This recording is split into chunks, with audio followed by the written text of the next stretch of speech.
ایک گستاخ آیا آزمانے کے لیے، مگر واپس لوٹا ایمان کی روشنی لے کر عشق رسول کے ساتھ۔ ایک یہودی عالم زید بن صنعا رسول کریم صلی اللہ علیہ وسلم کے پاس آتا ہے اور کہتا ہے، اے محمد، وہ قرض واپس کرو جو تم پر ہے۔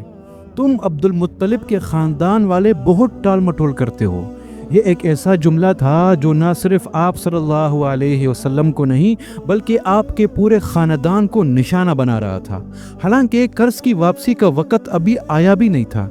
عمر رضی اللہ تعالی عنہ سے یہ برداشت نہ ہوا اور انہوں نے عرض کیا، یا رسول اللہ، مجھے اجازت دیں کہ اس کی گردن اڑا دوں۔ رسول کریم صلی اللہ علیہ وسلم نے فرمایا، اے عمر، ہم تم سے بہتر سلوک کے مستحق تھے۔ تم اسے ادب سے مانگنے کی تلقین کرتے اور مجھے اچھے طریقے سے ادا کرنے کی۔ یہ سب سن کر اور یہ ساری صورتحال دیکھ کر زید بن صنعا بولا، یا رسول اللہ، میں نے تورات میں آپ کی تمام نشانیاں پڑھی، سب آپ کے اندر پائیں سوائے ایک کے، اور وہ تھا حلم اور بردباری اور صبر۔